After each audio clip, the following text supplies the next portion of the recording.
Hello, I'm Juan Fernandez. Here's your CBS On the Go update. 2 firefighters and 1 resident were shot at a senior living apartment building. The firefighters were responding to reports of some sort of explosion. Witnesses tell us they saw a man with a gun in the stairwell and that they recognized him as a resident of that building. 2 teenagers and a 20-year-old man were killed in a late-night crash in Bloomington. They were walking home with their mother when a red car slammed into them on Slover Avenue. Detectives are investigating if the 19-year-old driver was street racing before losing control. Now here's your CBS 2 travel forecast with Danielle Gersh. Good morning, everyone. Happy Monday. So an area of low pressure going to impact the central Rockies all the way into the central plains today. This is going to shift the chance for severe storms and the locally heavy rain from portions of the central and southern plains into the Mississippi Valley as we head into your Monday. Highs this afternoon, triple digits in Phoenix, 90s in Dallas and Houston, 70s from the Southland up into Northern California, even into Portland, 76 in Grand Forks, 77 in Chicago, Charlotte, warm 90s, 80s in New York, and 70 the high in Boston. If you are traveling today, LaGuardia and San Francisco, the only places where you could see some weather-related travel delays.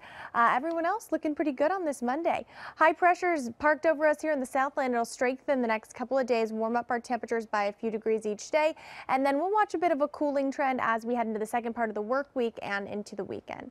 Highs today, 70s along the coast, 80s for the basin, 90s for parts of the valley and the Inland Empire. Your extended forecast shows downtown this afternoon slightly below normal, warming up tomorrow into Wednesday, slight cooling on the way Thursday, Friday into the weekend. Overall, we're watching a very quiet weather pattern, very summer-like conditions, and lots of sunshine for the next week. Juan, back to you. Looks good, Danielle. Thanks. Bicycles replaced cars on Van Nuys Boulevard Sunday from Panorama City to Pacoima. CBS 2's Lori Perez shows us the sights and sounds of the latest Ciclavia event. As hundreds biked, boarded, bladed, or walked down Van Nuys Boulevard in the Northeast Valley Sunday, many said though they've been down this road before, this was their first time really seeing it. Oh, definitely. I think bicycles make you see the whole world in a different way. Pacoima's Mural Mile, featuring 31, soon to be 32 murals, is usually a gallery you drive by. On this day, with a 4-mile stretch closed down from Panorama City to Pacoima, there was time and safe space to stop and soak it in. When you're on a bike, just the scenery, there's so much stuff that you miss when you're actually driving. That's just one of the advantages Ciclavia organizers say you'll find when you hit the streets on 2 feet or 2 wheels instead of 4. Organizers say their events also reduce ultra-fine particles in the air by 20% as folks get out of their cars.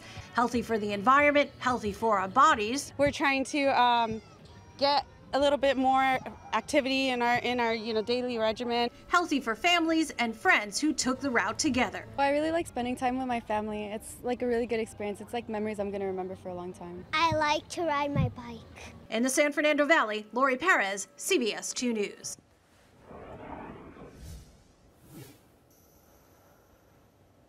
Now here's your CBS On the Go sports. Fresh off their sweep of the Mets, the red-hot Dodgers return home to host the slumping Cubs. The Dodgers are now just 2.5 games out of first place in the NL West after sweeping the Mets. They will host the Cubs that took 2 out of 3 from the Dodgers just last week.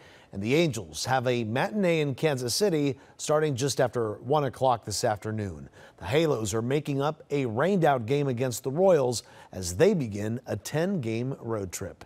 That's your CBS On the Go update. I'm Juan Fernandez. Remember, we're always on CBSLA.com, and be sure to watch us on CBS 2 News at 5, 6, and 11.